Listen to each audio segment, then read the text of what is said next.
యేసుక్రీస్తు నామంలో చేరొచ్చిన పెద్దలకు, చేరొచ్చిన విశ్వాసులకు అందరికీ నా హృదయపూర్వక వందనాలండి. వందనాలండి అందరికీ.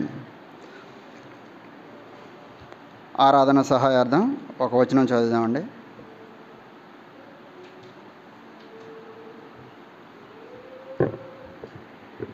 ప్రకటన గ్రంథము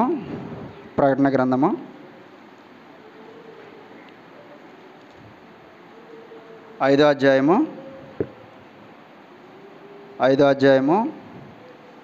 6వ వచనం చదువుతున్నాను చూడండి. మరియు సింహాసనమునకును ఆ 4 జీవులకును పెద్దలకును మధ్యను వధింపబడినట్లుండిన గొర్రెపిల్ల నిలిచి ఉండట చూచి తిని, ఆ గొర్రెపిల్లకు 7 కొమ్ములను 7 కన్నుల నుండెను. ఆ కన్నులు భూమి అంతటికి పంపబడిన దేవుని 7 ఆత్మలు. ప్రార్థన చేద్దామండి. పరిశుద్ధుడా, పరలోకపు రాజా, మీకు వందనాలు, స్తోత్రాలు నాయన. మీరు చూపిన మహాప్రేమను బట్టి, కనికరమును బట్టి నాయన, వాత్సల్యతను బట్టి నాయన, ఎంతోమందికి లేని గొప్ప భాగ్యం నాయన. ఈ రీతిగా నాయన మరొక పునరుత్థాన దినంలో మిమ్మల్ని ఆరాధించి కీర్తించి కొనియాడే భాగ్యాన్ని మాకు ఇచ్చారు నాయన. అందుని బట్టి మిమ్మల్ని స్తుతిస్తున్నాం మా ప్రభా. ఇగో తండ్రి, కొన్ని మాటలు చెప్పడానికి తండ్రి మీ తరపున మీ పక్షమును నిలబడి నేను ఒట్టువాడిని తండ్రి. దేవా, నిష్ప్రయోజకుడిని తండ్రి. దేవా, నన్ను మరుగుపరిచిన ఆయన నేను చదివిన లేఖన భాగం తండ్రి మాకు వివరించి సహాయం చేయమని, నేను ఎలా ఆరాధించాలో మాకు తెలియజేయమని, సహాయం చేయమని, నీవే మహిమ ఘనత ప్రభావంలో పొందమని మా ప్రభువును ప్రియరక్షకుడైనటువంటి యేసుక్రీస్తు నామములో ప్రార్థిస్తున్నాం తండ్రి. ఆమెన్. ప్రియులారా, యోహాను గారు వ్రాసినటువంటి పద్మాసు దీపంలో ఉండి వ్రాసినటువంటి ఈ ప్రకటన గ్రంథంలో 5వ అధ్యాయం 6వ వచనంలో మనం చదివినటువంటి లేఖన భాగంలో మరొకసారి చదువుతున్నాను చూడండి. మరియు సింహాసనమునకును ఆ 4 జీవులకును పెద్దలకును మధ్యను వధింపబడినట్లుండిన గొర్రెపిల్ల నిలిచి ఉండట చూచి తిని, ఆ గొర్రెపిల్లకు 7 కొమ్ములను 7 కన్నుల నుండెను. ఆ కన్నులు భూమి అంతటికి పంపబడిన దేవుని 7 ఆత్మలు. మనం ఇక్కడ గమనించినట్లయితే యోహాను గారు చూసినప్పుడు ఆయన వధింపబడినట్లుండినటువంటి ఒక గొర్రెపిల్లను ఆయన చూస్తున్నాడు. వధింపబడినటువంటి గొర్రెపిల్ల. ఈ గొర్రెపిల్లకు 7 కొమ్ములు ఉన్నాయి, 7 కన్నులు ఉన్నాయి. ఈ కొమ్ములు కన్నులు అవి దేవుని 7 ఆత్మలని లేఖన భాగం తెలియజేస్తుంది. అయితే మన ఆత్మ సంబంధంగా మనం ఆలోచన చేసినప్పుడు ఇది ఈ వధించబడినటువంటి గొర్రెపిల్ల ఎవరంటే మన ప్రభు అయిన యేసుక్రీస్తు.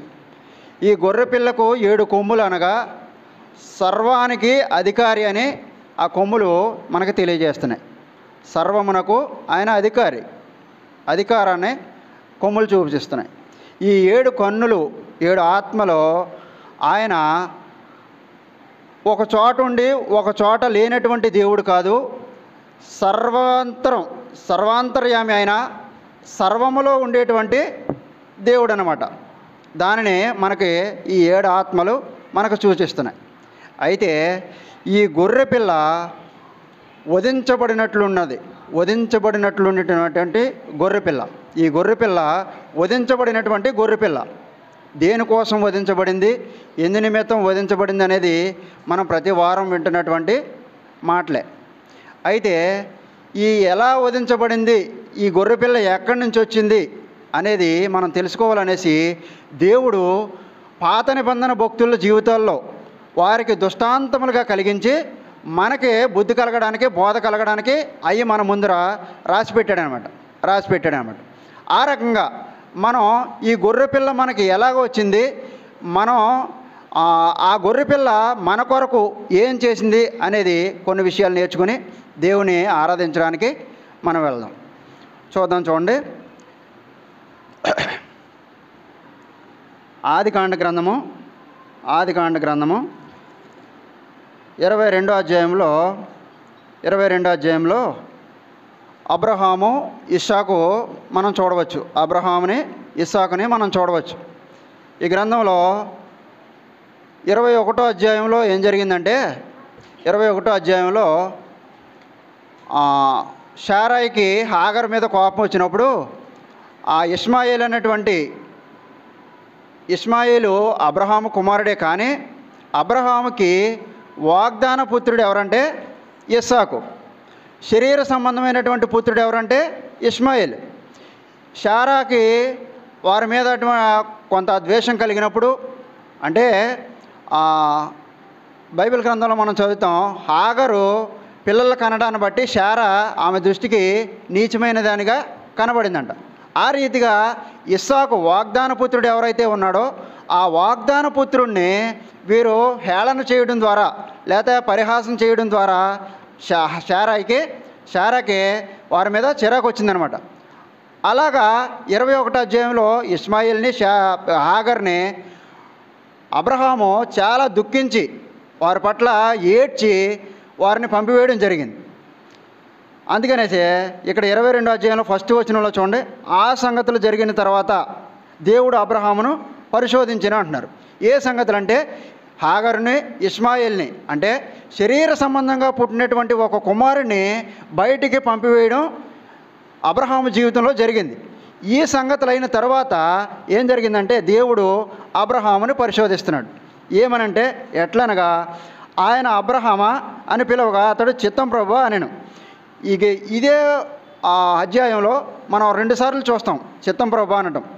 ఎలా అంటే మొదట్లో దేవుడు పిలిచినప్పుడు అబ్రహామా అని పిలవగానే చిత్తం అంటున్నాడు. అలాగే లాస్ట్కి వచ్చేసరికి ఇస్సాకుని ఆయన తీసుకెళ్ళటం అన్నటువంటి మోరియా పర్వతం మీదకి తీసుకెళ్ళినప్పుడు ఆయన బలివ్వడానికి కత్తి ఎత్తి ఆయన్ని ఇస్సాకుని బలివ్వడానికి ఆయన ఎంత మాత్రమో కూడా వెనకాడినటువంటి పరిస్థితిలో దేవుడు అబ్రహామా అని పిలిచాడు. అప్పుడు కూడా చిత్తం ప్రభువా అంటున్నాడు. అంటే అబ్రహాము యొక్క విధేయత మనం చూస్తున్నాం ఈ గ్రంథంలో. ఈ అధ్యాయంలో అబ్రహాము యొక్క విధేయత మనకు కనిపిస్తూ ఉంది.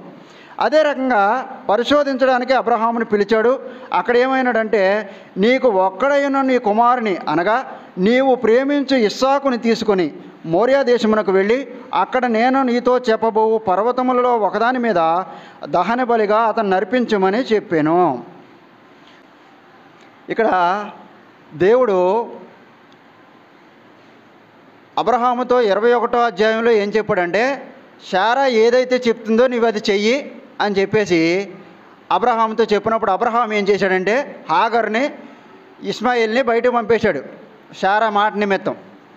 ఇక్కడ ఏమంటున్నాడంటే ఆ సంగతులు జరిగిన తర్వాత ఇష్మాయిల్ని పంపేసిన తర్వాత దేవుడు ఏమంటున్నాడంటే మళ్ళీ అబ్రహాముతో నీ శరీరమైన సంబంధమైనటువంటి కుమారుని నువ్వు పంపివేశావు, నీవు ప్రేమించుచున్నటువంటి నేను నీకు ఏ వాగ్దానం అయితే ఇచ్చి వాగ్దానం ప్రకారం నీకు ఏ కుమారుని అయితే ఇచ్చానో నీవు ఏ కుమారుని అయితే బాగా ప్రేమిస్తున్నావో ఆ కుమారుణ్ణి అనగా ఇస్సాకుని నేను చూపించేటువంటి పర్వతం మీద అక్కడికి వెళ్ళి ఆ పర్వతం మీద నాకు దహన బలిగా ఇవ్వమంటున్నాడు. మన దేవుడు బలులను కానీ లేతే నరబలిని కానీ దహన బలిని కానీ కోరేటువంటి దేవుడు కాదు. కానీ ఇక్కడ మనం తెలుసుకోవాల్సింది ఏంటంటే అబ్రహాముకి విశ్వాస పరీక్ష ఇక్కడ జరుగుతుందన్నమాట. దేవుడు అబ్రహామును పరిశోధించిన ఉంది కదా, పరిశోధించి కొంత పరీక్ష పెడుతున్నాడు అంతే తప్ప మన దేవుడు నరబలిని కోరేటువంటి దేవుడు కాదు, ఎంత మాత్రమో కాదు. అయితే అప్పుడు అబ్రహాము ఇదేంటి ప్రభువా ఒక నామకుల్లాగా అలా వదిలేశాను, ఈ కుమారుని కూడా మళ్ళీ నువ్వు బలిమ్మంటున్నావు ఏంటనేసి అబ్రహాము ఎంత మాత్రమో కూడా చింతించలేదు, వెనుతీయలేదు, వెనకాడలేదు, దేవుణ్ణి ఎదిరించలేదు. అంతటి విధేయత చూపినటువంటి మహా గొప్ప భక్తుడు కాబట్టి ఆయన మనలాంటి విశ్వాసులు ఎవరైతే ఉన్నారో ఆ విశ్వాసులందరికీ కూడా తండ్రి. మనలాంటి విశ్వాసులందరికీ కూడా అబ్రహాము తండ్రి. అయితే అబ్రహాం ఏం చేశాడంటే నేను నీతో చెప్పబో పర్వతంలో ఒకదాని మీద దహన బలిగా నర్పించుమని చెప్పాను. తెల్లవారినప్పుడు అబ్రహాము లేచి గాడిదకు గంత కట్టి తన పనివారిలో ఇద్దరిని తన కుమారుడకు ఇస్సాకును వెంట పెట్టుకుని దహన బలి కొరకు కట్టెలు చీల్చి లేచి దేవుడు తనతో చెప్పిన చోటికి వెళ్ళెను. అబ్రహాము జీవితంలో ఒక గొప్ప పరీక్షకు గురైనప్పటికీ కూడా ఆయన యొక్క విశ్వాసాన్ని మనం చూడగలుగుతున్నాం. ఇక్కడ దేవుడు ఏదైతే చెప్పాడో తూచా తప్పకుండా ఒక మాటైనా ఆయన మాటల్లో ఒక మాటైనా పొల్లుపోకుండా పలానా అటుకెళ్ళు పలానా నాకు నీకు అక్కడ అవసరం అవుతాయి అని దేవుడు చెప్పలేదు. కానీ దేవునికి ఆయన అడిగిన దానికి ఏదైతే అవసరమో దానికి ఏ సమయాన్ని ఆయన సిద్ధపడాలో, అక్కడికి ఏమేమి తీసుకెళ్లాలో, ఇవన్నీ కూడా అబ్రహాము జీవితంలో మనం చూస్తున్నామండి. అబ్రహాము జీవితంలో మనం చూడగలుగుతున్నాం. దేవునికి ఇంపైనదిగా ఆయన ఆరాధన చేయడానికి ఆయన ఏమేమి తీసుకెళ్లాలో అన్నీ సిద్ధం చేసుకుని ఆయన ఎప్పుడు లేచాడంటండి?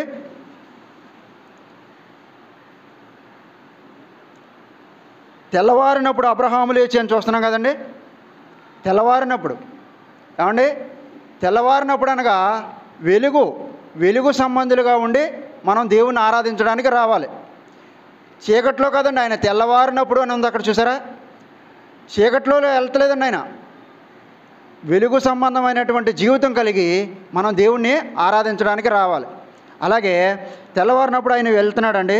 కట్టెలు చీల్చి ఆయనకి ఏం కావాలో అవన్నీ సమకూర్చుకొని మరి దేవుని యొద్దకు ఆయన వెళ్తున్నట్లుగా మనం చూస్తున్నాం.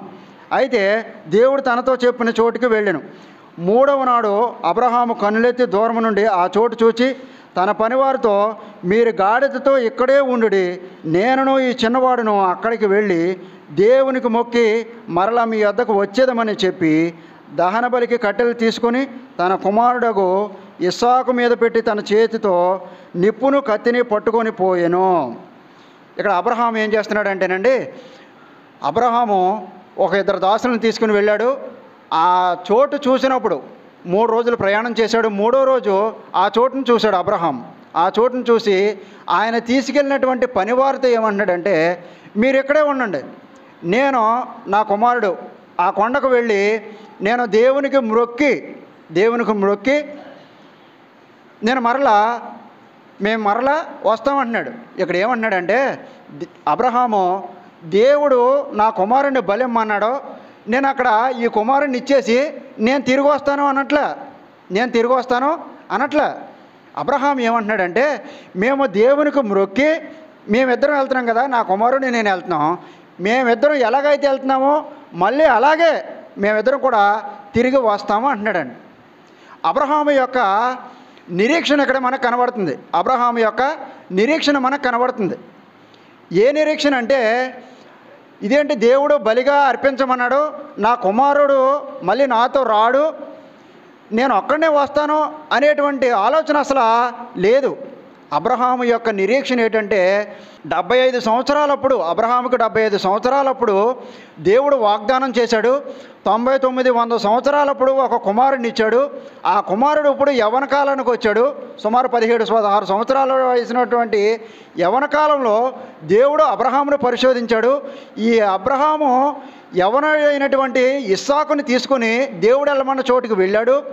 అయితే అక్కడ ఏం జరిగిందంటే, ఒక నిరీక్షణ కలిగి ఆ దాసులతో అబ్రహాం మాట్లాడుతున్నాడు. ఏం మాట్లాడుతున్నాడంటే, నేను నా కుమారుడు వెళ్ళి దేవునికి మొక్కి మరలా తిరిగి వచ్చేస్తాం అంటున్నాడు.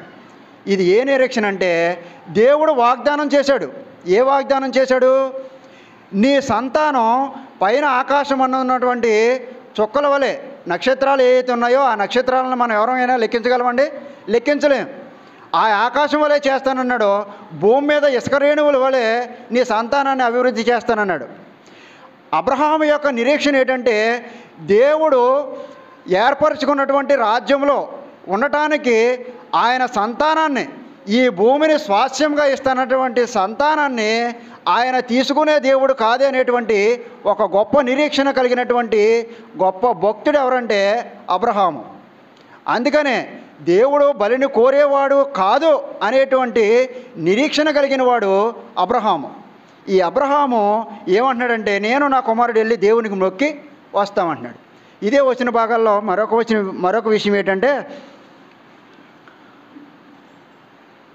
నేనును ఈ చిన్నవాడును అక్కడికి వెళ్ళి దేవునికి మొక్కి మరలా మీ వద్దకు వచ్చేదమని చెప్పి దహన బలికి కట్టెలు తీసుకొని తన కుమారుడకు ఇస్సాకు మీద పెట్టి తన చేతితో నిప్పుని కత్తిని పట్టుకొని పోయెను. వారిద్దరూ కూడి వెళ్ళుచుండగా ఇస్సాకు తన తండ్రి అయిన అబ్రహాముతో నా తండ్రి అని పిలిచెను. అందుకు అతడు ఏమి నా కుమారుడు అనెను. అయితే ఈ వచ్చిన భాగం మరొకసారి చదువుదాం. ముందు వచ్చిన భాగంలో దహన బలి కట్టెలు తీసుకొని తన కుమారుడకు ఇస్సాకు మీద పెట్టి అంటున్నాడు కదండి. ఇక్కడ అబ్రహాము విశ్వాసం చూసాం, అబ్రహాము యొక్క నిరీక్షణ చూసాం. అయితే ఇస్సాకులో మన ప్రభు అయిన యేసుక్రీస్తు వారిని మనం చూడగలం. ఇక్కడ ప్రభు అయిన యేసుక్రీస్తు వారిని మనం చూడగలం. అదెలా అంటే, అబ్రహాము దహన బలికి ఏదైతే అవసరమో అవన్నీ తీసుకున్నాడో, కట్టెలు చీల్చాడు, చక్కగా కట్టెలు కట్టాడు. అవన్నీ కూడా ఇప్పుడు ఎక్కడ పెట్టాడంటే ఇస్సాకు మీద పెట్టాడు. ఇస్సాకు మీద పెట్టాడండి. ఈ కట్టెలు ఎవరు మోసుకెళ్తున్నారండి? ఇస్సాకు మోసుకొని వెళ్తున్నాడు. ఇస్సాకు కట్టెలు మోసుకొని వెళ్ళేటువంటి వాడిగా మనకి ఎక్కడ కనిపిస్తున్నాడు. మన ప్రభు అయిన యేసుక్రీస్తు వారు కూడా మ్రానుతో చేయబడినటువంటి, ఒక కట్టెతో చేయబడినటువంటి శిలువ మ్రానును ఆయన మోసుకొని వెళ్ళాడు. ఎక్కడికి? గొల్గొతా గిరికి. గొల్గొతా గిరికి ఆయన ఒక శిలువ కొయ్యను మోసుకొని వెళ్ళడం మనం చూస్తాం. ఆయన అన్యాయపు తీర్పు ఆయనకి జరిగింది. ఆయనకి వేయకూడనటువంటి ఒక శిక్ష ఆయనకి విధించారు. ఆయన మోయలేనటువంటి భారాన్ని ఆయన మీద మోపారు. ఆ భారం ఏదంటే శిలువ భారం. మనం చదువుకుంటాం కదండి, ఆయన భుజముల మీద రాజ్యభారం ఉండినని. మనందరి యొక్క పాప భారాన్ని ఆయన మోసుకొని గొల్గొతా గిరికి ఆయన మోసుకొని వెళ్ళినట్లుగా మనం చూస్తున్నాం. అదే రకంగా ఇస్సాకు కూడా ఆయన బలికి ఏదైతే అవసరమో ఆ కట్టెలను ఆయన మోసుకొని వెళ్తున్నాడు అనమాట. ఆ రీతిగా ప్రభు అయిన యేసుక్రీస్తు వారు మనకు ఇస్సాకులో మనకు కనబడతాడు. అయితే కట్టెలు తీసుకొని వెళ్తా తన తండ్రితో ఏమంటాడంటే, ఇస్సాకు 7వ వచనం చదువుతున్నాను చూడండి. వారిద్దరూ కూడి వెళ్ళుచుండగా ఇస్సాకు తన తండ్రి అయిన అబ్రహాముతో నా తండ్రి అని పిలిచెను. అందుకు అతడు ఏమి నా కుమారుడు అనెను. అప్పుడు అతడు నిప్పును కట్టెను ఉన్నవి కానీ దహన బలికి గొర్రె పిల్ల ఏది అని అడగగా అబ్రహాము నా కుమారుడా, దేవుడే దహన బలికి గొర్రె పిల్లలను చూచుకొనునని చెప్పాను. ఇక్కడ మరొకసారి అబ్రహాము విశ్వాసం కనిపిస్తుంది.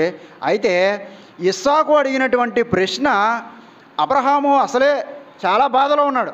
అబ్రహాము చాలా బాధలో ఉన్నాడు. 21వ అధ్యాయంలో శరీర సంబంధమైనటువంటి కుమారుణ్ణి తోలివేసినట్లుగా మనం చూస్తున్నాం. ఇక్కడ 22వ అధ్యాయంకి వచ్చేసరికి ఆత్మ సంబంధమైన, అంటే ఆ వాగ్దాన పుత్రుడు అనేటువంటి ఇస్సాకును కూడా బలివ్వడానికి ఆయన వెళ్తున్నాడు.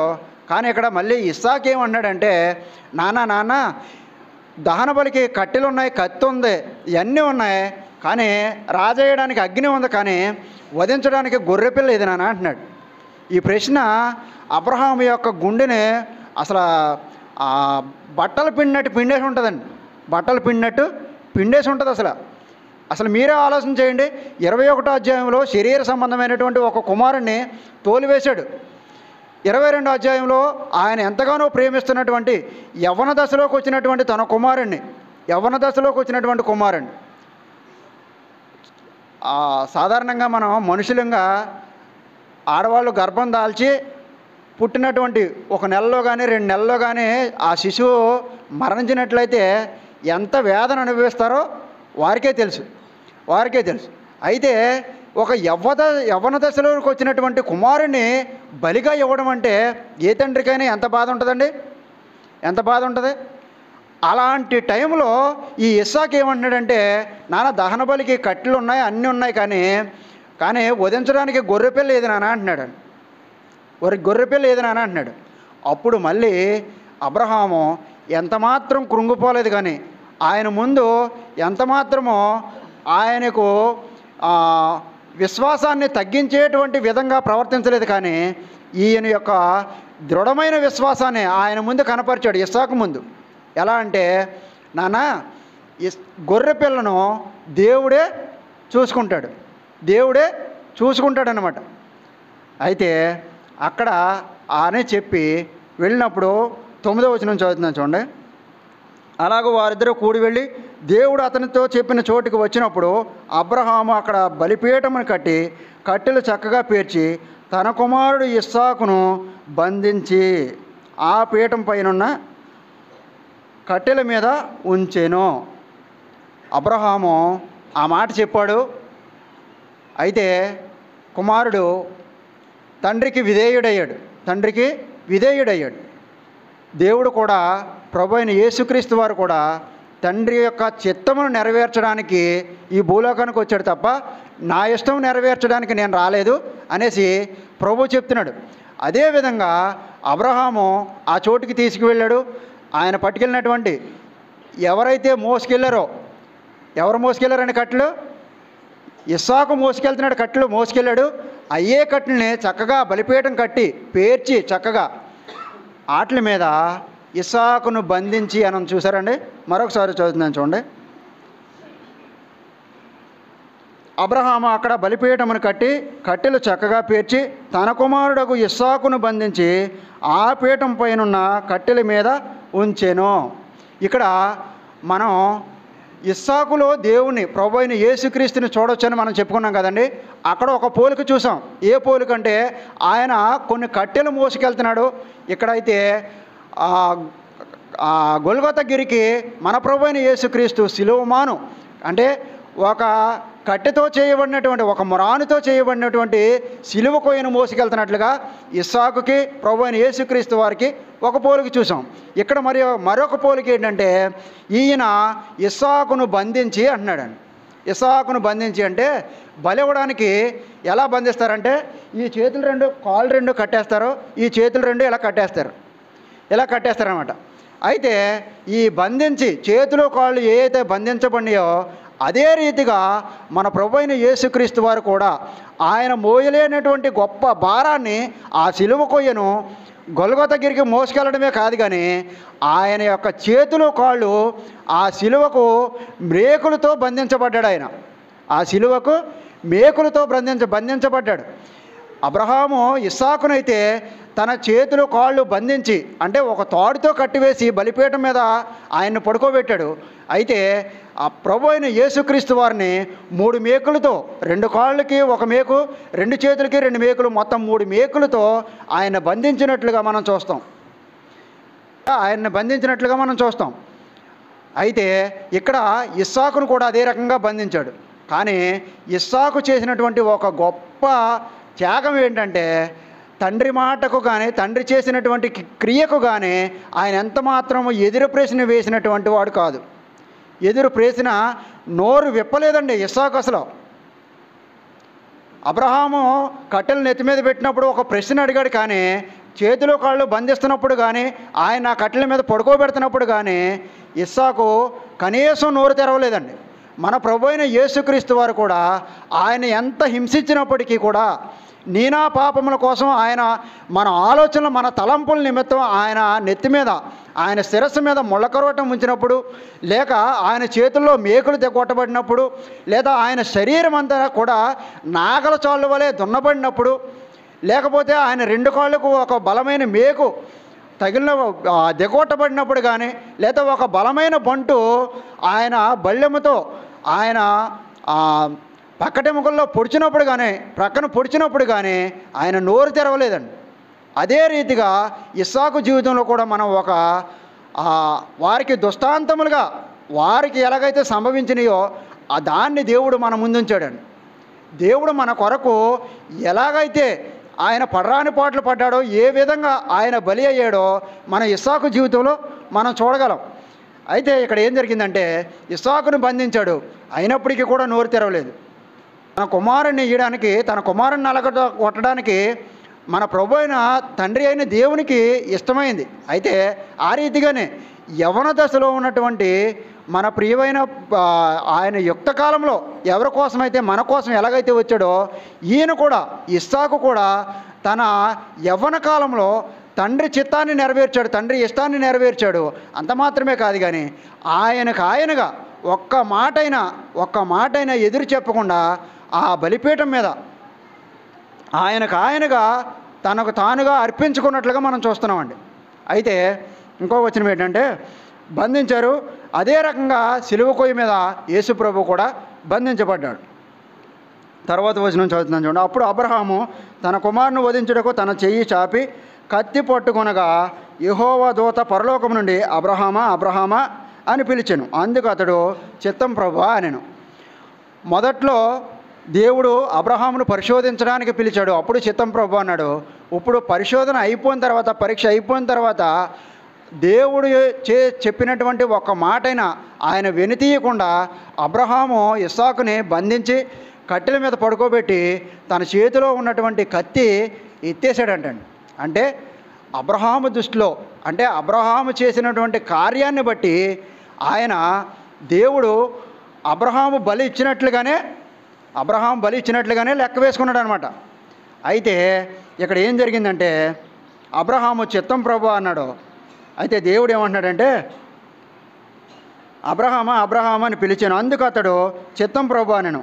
అప్పుడు ఆయన, ఆ చిన్నవాని మీద చెయ్యి వేయకము, అతన్ని ఏమీ చేయకము, నీకు ఒక్కడై ఉన్న నీ కుమారుని నాకు వినతీయలేదు కనుక నీవు దేవునికి భయపడేవాడువని ఇందువలన నాకు కనబడుచున్నదనెను. అబ్రహాము చేసినటువంటి ప్రతి క్రియ, ప్రతి పని కూడా దేవునికి ఇంపైనదిగా, ఆయనకి ఇష్టమైనదిగా ఉన్నది. ఆయన అర్పింపకపోయినప్పటికీ కూడా ఆయన కత్తి ఎత్తి ఆయన ఇమ్మట్లుగా బలి ఇవ్వకపోయినప్పటికీ కూడా దేవుడు ఎంతో సంతోషించాడు. ఇందును బట్టి నీవు నాకు భయపడేవాడువని ఆయన్ని గూర్చి ఒక మంచి మాట చెప్తున్నాడు దేవుడు. అయితే అక్కడ ఏం జరిగిందంటే, భయపడేవాడు అని ఇందువలన నాకు కనబడుచున్నదనెను. అప్పుడు అబ్రహాము కన్నులెత్తి చూడగా పొదలో కొమ్ములు తగులుకొని ఉన్న ఒక పొట్టేలు వెనక తట్టున కనబడెను. అబ్రహాము వెళ్ళి ఆ పొట్టేలును పట్టుకొని తన కుమారునికి మారుగా పెట్టి దహన బలిగా అర్పించెను. అప్పుడు అబ్రహాము ఆ చోటికి యెహోవా ఈరే అని పేరు పెట్టెను. దేవుడు అబ్రహాము కన్నులు తెరిచి ఈ పరిశోధన అంతటి అయిన తర్వాత అబ్రహాము ఏం చేశాడంటే, అబ్రహాముకి దేవుడు కన్నులు తెరిచి ఆ పొదలో కొమ్ములు తగులుకొనినటువంటి ఒక పొట్టేలును, ఒక గొర్రెను అబ్రహాముకి చూపించాడు అనమాట. అయితే అబ్రహాముకు బదులుగా ఆ గొర్రెను, ఆ పొట్టేలును అబ్రహాము ఇస్సాకుకు బదులుగా ఆ పొట్టేలును దేవుడికి అర్పించాడు దహన బలిగా. ఆ చోటికి ఒక పేరు పెట్టాడు. అయితే మన కొరకు, మనం చేసిన అపరాధముల కొరకు, మన అపరాధముల చేత, పాపముల చేత చచ్చిన వారమైన ఉన్నటువంటి మన కొరకు తండ్రి అయిన దేవుడు, మన ప్రభు అయిన యేసుక్రీస్తు వారు తన అద్వితీయ కుమారుణ్ణి, తన జనతైక కుమారుణ్ణి మన కొరకు ఆయన ఈ లోకానికి పంపించినట్లుగా మనం చూస్తున్నాం. ఒక వచనం చూద్దాం చూడండి. యోహాను సువార్త 1వ అధ్యాయము 29వ వచనం చదువుతున్నాను చూడండి. మర్నాడు యోహాను యేసు తన యొద్దకు రాగా చూచి, ఇదిగో లోక పాపములు మోసుకొని పోవు దేవుని గొర్రెపిల్ల. ఈ గొర్రెపిల్ల మన యొక్క పాపములు మోసుకొని పోవడానికి దేవుడు తన అద్వితీయ కుమారుణ్ణి, ఆయన 10,000 మందిలో గుర్తించదగినటువంటి వాడు, అంత సొగసు స్వరూపం కలిగినటువంటి తన ప్రియ కుమారుణ్ణి ఆయన ఆ సిలువ కొయ్య మోసుకొని పోవడానికి ఆయన ఇష్టపడ్డాడు.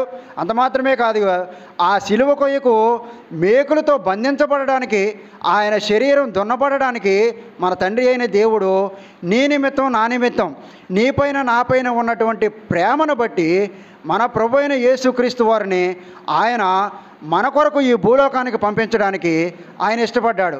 ఆయన వచ్చి ఆయన చేసినటువంటి గొప్ప బలియాగం ద్వారా, ఆ సిలువలో కార్చినటువంటి గొప్ప ఆ రక్తము ద్వారా, అమూల్యమైన రక్తము చేత మనందరినీ కడిగి పవిత్రపరిచిన విధానాన్ని బట్టి మనందరికీ కూడా ఈ గొప్ప భాగ్యం కలిగిందండి. అటువంటి దేవుణ్ణి ఆరాధించడానికి వచ్చాం. మనకు దేవుడు ఎలాగ అనుగ్రహింపబడ్డాడో ఇస్సాకు జీవితంలో మనం చూసాం. ఇస్సాకుకు బదులుగా నీవు నేను ధర్మశాస్త్రం ప్రకారం మన కన్నులు పెరికివేయబడాలి, మన చేతులు కాళ్ళు నరికివేయబడాలి, అలాగే మన శరీరం నలగొట్టబడాలి, అలాగే మనకు ఆ ముళ్ళ కిరీటం మనం పెట్టుకోవాలి, మనం పొందవలసినటువంటి శిక్ష. అయినప్పటికీ కూడా నా పాపములను ఆయన క్షమించి, ఆయన ప్రేమామయుడై ఆయన ప్రేమను వెల్లడిపరిచి, మన యందు ఆయన ప్రేమను వెల్లడిపరిచి మనం పొందవలసినటువంటి శిక్షను ఆయన భరించాడు కాబట్టి, మనం పొందవలసినటువంటి దెబ్బలను ఆయన వహించాడు కాబట్టి, మన కలగవలసినటువంటి రోగ రుగ్మతలు ఏవైతే ఉన్నాయో ఆయన మనం పొందవలసినటువంటి వ్యసనాన్ని ఆయన వహించాడు కాబట్టి మనకి గొప్ప రక్షణ భాగ్యం మనకు కలిగింది అన్నాడు. ఏ సిలువకైతే ఏ శరీరాన్ని అయితే ఆయన అప్పగించుకున్నాడో ఆ శరీరాన్ని మనకు, ఏ శరీరం అయితే నలగొట్టబడిందో ఆ శరీరాన్ని మనకి జీవాహారంగా దేవుడు దయచేశాడండి.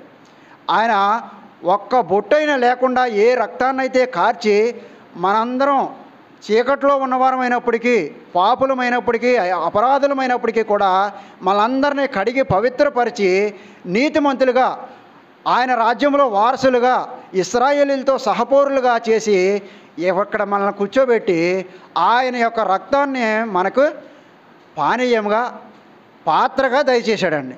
మనందరము కూడా అబ్రహాము జీవితంలో చూసినటువంటి విశ్వాసం, ఎలాంటి విశ్వాసం కలిగి ఉన్నాడో, ఎలాంటి నిరీక్షణ కలిగి ఉన్నాడో, ఆయన ఏ రాజ్యాన్ని అయితే చూస్తున్నాడో అటువంటి గొప్ప విశ్వాసమును కలిగి, అటువంటి నిరీక్షణను కలిగి దేవుణ్ణి ఆరాధించాలని, అట్టి బాధ్యత ధన్యత మనందరికీ కలగాలని కోరుకుంటూ వందనాలండి.